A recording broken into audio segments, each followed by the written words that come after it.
हम 12th standard की physics start कर रहे हैं, जिसमें सबसे पहले पढ़ेंगे स्थिर वैद्युतिकी, इलेक्ट्रोस्टैटिक्स। ये एक फिजिक्स की एक ब्रांच है।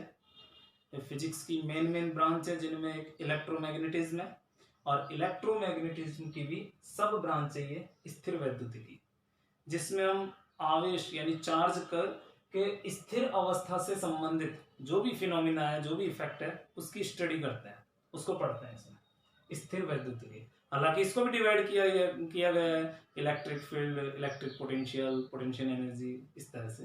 तो हम इसी के बारे में पढ़ेंगे। इसमें सबसे पहले लेते हैं हम आवेश, चार्ज। ये फिजिकल क्वांटिटी है, भौतिक राशि है। इसको क्यू से डिनोट करते हैं, किसी से भी कर सकते हैं।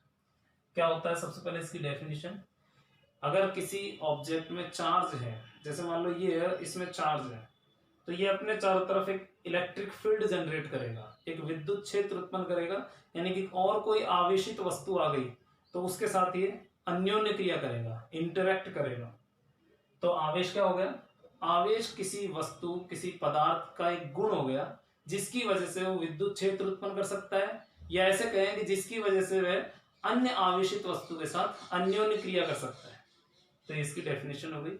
अब इसके मात्रक विमा देखते हैं, आवेश के मात्रक। क्योंकि कोई भी भौतिक राशि है, कोई भी फिजिकल क्वांटिटी है, उसके बारे में, उसके यूनिट्स के बारे में जानना बहुत जरूरी है। ये बेसिक चीजें हैं, इसको सबसे पहले इन्हीं को ले लेते हैं। तो सबसे पहले एसआई यूनिट। तो एसआई यूनिट है इसका कूलाम, सी से डिनोट करते हैं, कैपिटल सी से। तो आवेश का एसआई मात्रक, एसआई यूनिट होता है कूलाम। इसके बाद में सीजीएस तुल्य मात्रक, इक्विवेलेंट मात्रक।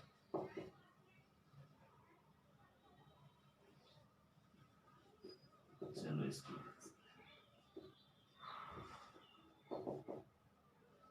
CGS equivalent unit. CGS unit नहीं बोलते हैं, सीजीएस यूनिट बोल सकते हैं, बोलने क्योंकि चलन में तो है, लेकिन सीजीएस मीनिंग इसका मीनिंगलेस है, क्योंकि ये तो होता ही लेंथ, मास और टाइम के लिए। ये तो इनके अलावा है, ये तो इनके अतिरिक्त है ये। लेकिन हम बोलते हैं इनके इक्विवेलेंट कुछ यूनिट्स हैं, जिसको अलग अलग साइंटिस्ट ने अलग अलग तरह से स्टार्ट किया है। किसी ने इसको जो प्रचलन में है उसमें एक तो है स्थिर वैद्युत मात्रक,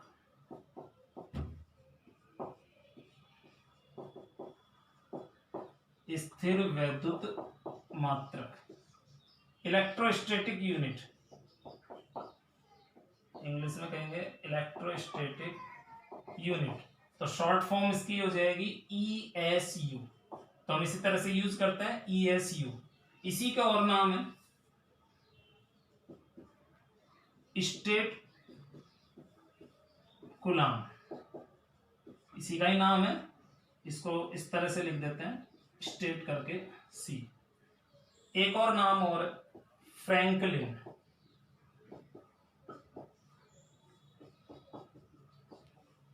ये भी साइंटिस्ट का सरनेम से लिया है, इसी के सम्मान में रखा है फ्रैंकलिन।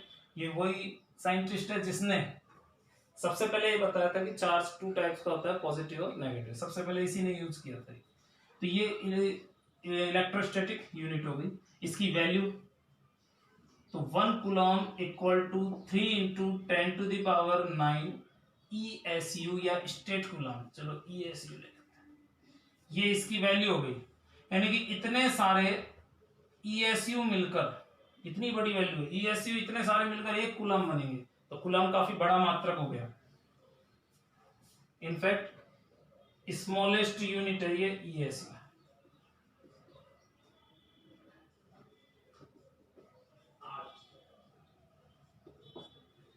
तो ये जो ESU है ये चार्ज की स्मॉलेस्ट यूनिट है। CGS के अंदर नेक्स्ट है विद्युत चुंबकीय मात्रक।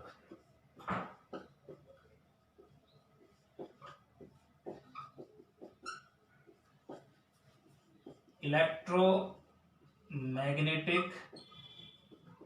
यूनिट। तो शॉर्ट में इसे लिखेंगे EMU। इसी का एक नाम और है कूलाम।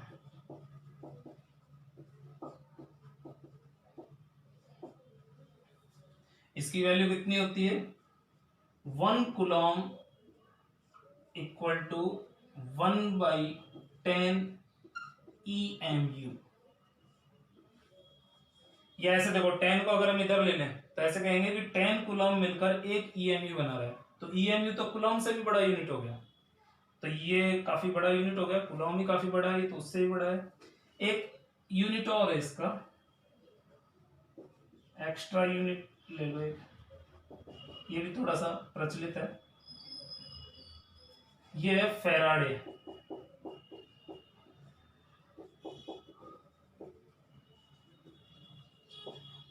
जो साइंटिस्ट है फैराडे उसी के नाम पर है, उसने यूज किया था। इसकी वैल्यू होती है 1 faraday equal to 96,500 coulomb. Coulomb खुद एक बहुत बड़ा मात्रक है, और इतने सारे कूलम मिलकर एक फैराडे बना रहे हैं, तो फैराडे बहुत बड़ा मात्रक है। इनफैक्ट ये लार्जेस्ट यूनिट भी है, लार्जेस्ट यूनिट ऑफ चार्ज।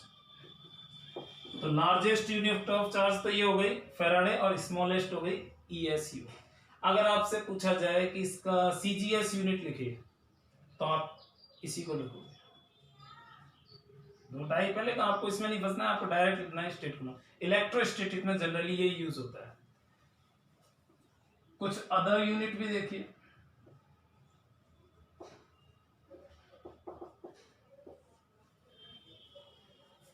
क्योंकि जो कूलम है वो तो काफी बड़ा यूनिट है, तो इससे काम नहीं चलता है। तो कुछ प्रीफिक्स लगा के हम यूज करते हैं, जैसे मिली कूलम आप यूज करते हो, अदर यूनिट में भी लगते हैं प्रीफिक्स, किसी में भी लग सकता है, 11th में काफी पढ़ा होगा आपने। तो 1 मिली कूलम 10⁻³ होता है, मिली की जगह आ जाएगा। सेकेंड माइक्रो कूलम, माइक्रो की जगह आ जाएगा। इसी तरह से नैनो कूलम, इसकी जगह -9। इसी तरह से पिको कूलम -12 कूलम। तो ये सब यूनिट्स इस तरह से और बढ़ते जाएंगे, लेकिन इतना ही काम में आएगा। अब हम देखते हैं डायमेंशन, विमा। यूनिट्स के साथ ही इसको ले लेते हैं। अब चार्ज जो है वो फंडामेंटल यूनिट नहीं है, तो इसकी कोई डायरेक्ट डायमेंशन नहीं है। इसकी डायमेंशन को लिखने के लिए हम ये वाला फॉर्मूला ले लेते हैं, current equal to charge upon time. तो चार्ज हो जाएगा ये। अब ये दोनों फंडामेंटल यूनिट है, तो इनकी यूनिट लिख दो एम, करंट और टाइम की। तो AT हो गई चार्ज की यूनिट। तो ये सब इसके यूनिट्स हो गए, डायमेंशन हो गए चार्ज के, जो कि एक बेसिक सबसे स्टार्टिंग वाली फिजिकल क्वांटिटी है इलेक्ट्रोस्टैटिक के लिए।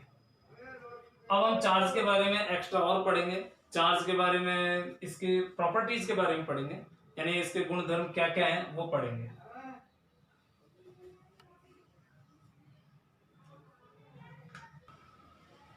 अब हम लेते हैं आवेशों के गुणधर्म, प्रॉपर्टीज, जिसमें सबसे पहले ले लेते हैं आवेशों की योज्यता, एडिटिविटी, मतलब जोड़ते कैसे हैं।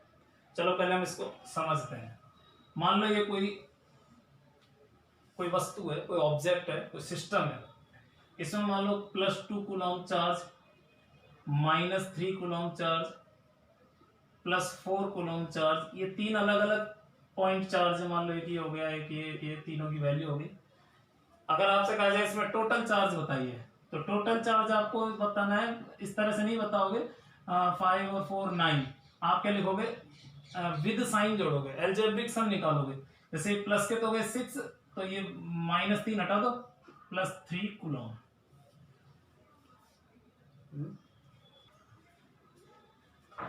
तो हम आवेशों को जोड़ते हैं चिन्ह सहित, अगर चिन्ह सहित नहीं जोड़ोगे तो गलत हो जाएगा। तो स्टेटमेंट क्या हुआ इसका, कि किसी वस्तु में कुल आवेश का मान उसमें उपस्थित सभी आवेशों के बीजगणितीय योग के समान होता है, एल्जेब्रिक सम के इक्वल होता है। ठीक है, तो ये हो गया आवेशों की योज्यता, जोड़ने से संबंधित गुण, यानी जोड़ते किस तरह से। अब सेकंड ले लेते हैं, आवेशों का क्वांटीकरण, क्वांटाइजेशन।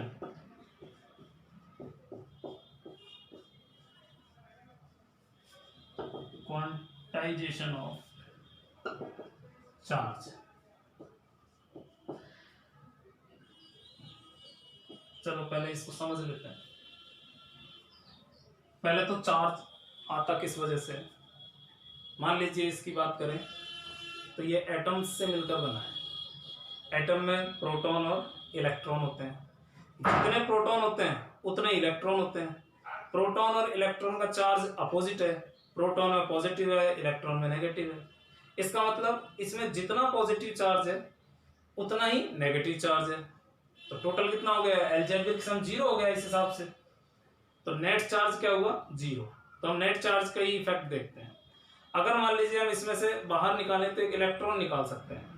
अगर एक इलेक्ट्रॉन बाहर निकाल लिया तो इसका मतलब प्रोटॉन एक्सेस में हो गए, तो प्रोटॉन का चार्ज ज्यादा हो गया, तो एक पॉजिटिव चार्ज हो जाएगा इसके अंदर।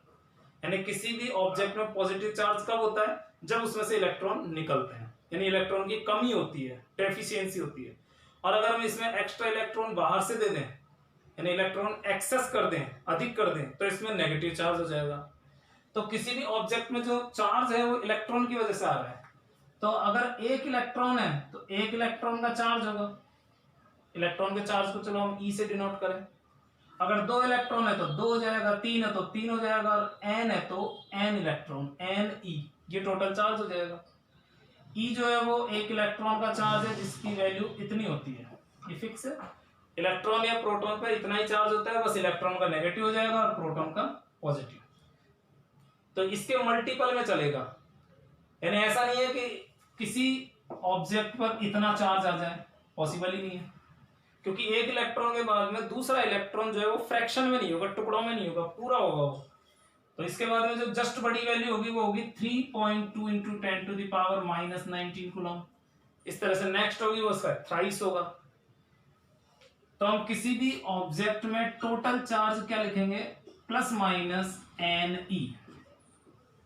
प्लस माइनस तो सिर्फ इसलिए है कि आपको नेचर के बारे में बताना है, वो तो ऐसे ही पता लग जाएगा इलेक्ट्रॉन की अधिकता है कि कमी है। अगर इलेक्ट्रॉन अधिक है तो नेगेटिव ले लेंगे और कम है तो पॉजिटिव। एन जितने इलेक्ट्रॉन ट्रांसफर हो रहे हैं या ऐसे कहें कम या एक्स्ट्रा है वो, और ये इलेक्ट्रॉन का चार्ज। तो इलेक्ट्रॉन का जो चार्ज है ये, इस चार्ज को हम बोलते हैं एक क्वांटा, इसको हम आवेश का एक क्वांटा भी कह देते हैं। तो यहाँ पर जो जो वैल्यू है, Q तो हो जाएगा टोटल चार्ज, कुल चार्ज, ये हो जाएगा नंबर ऑफ एक्स्ट्रा या नंबर ऑफ इलेक्ट्रॉन लिख दो, और E जो है वो वैल्यू है ये 1.6 into 10 to the power -19 coulomb. इसको बोलते हैं quanta of charge, one quanta of charge. Statement क्या होगा इसका, आवेश का क्वांटीकरण क्या है, इसका स्टेटमेंट क्या लिखेंगे, कथन क्या लिखेंगे। तो ये लिखेंगे किसी वस्तु में कुल आवेश का मान, कुल आवेश का मान एक इलेक्ट्रॉन या एक प्रोटॉन के आवेश के पूर्ण गुणज के रूप में होता है, होल मल्टीपल के रूप में होगा। तो पूर्ण गुणज के रूप में होगा किसी वस्तु का कुल आवेश एक इलेक्ट्रॉन या एक प्रोटॉन के आवेश के पूर्ण गुणज के रूप में होता है, इसी को बोलते हैं आवेश का क्वांटीकरण। यानी आवेश जो है क्वांटीकृत, क्वांटाइज्ड क्वांटिटी। इसके बाद में नेक्स्ट लेते हैं आवेशों की निश्चरता, इनवेरियंस, इनवेरियंस ऑफ चार्ज। इसका मतलब यह है, निश्चरता का मतलब यहां पर निर्देश तंत्र पर निर्भर नहीं करना, यानी आवेश जो है वो निर्देश तंत्र पर निर्भर नहीं करता। यानी कि कोई ऑब्जेक्ट है जिसपे चार्ज है, ये रुका हुआ है, स्थिर है, चाहे ये गति कर रहा हो, दोनों कंडीशन में चार्ज इक्वल रहेगा, दोनों कंडीशन में इफेक्ट इक्वल रहेगा। अगर कोई दूसरा व्यक्ति है वो स्थिर है या गति कर रहा है तो उसके लिए चार्ज सेम है, इसकी वजह से जो इलेक्ट्रिक फील्ड होगा वो सेम होगा। तो कहने का मतलब यह है कि जो चार्ज है वो गति पे निर्भर नहीं करता है, वेलोसिटी पे डिपेंड नहीं करता है। यानी कि चार्ज जो है वो जितना स्थिर अवस्था में होता है उतना ही गतिमान अवस्था में होता है।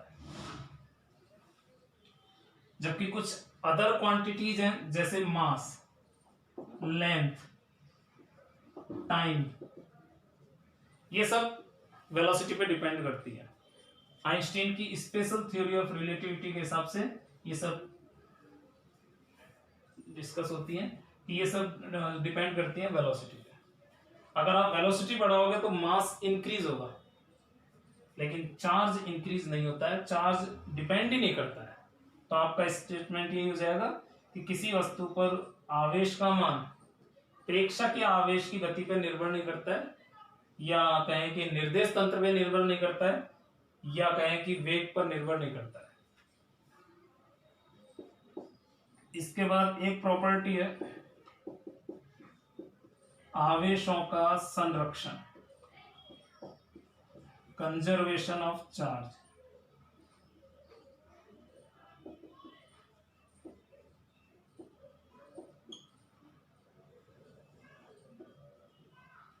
यानी आवेश संरक्षित रहता है।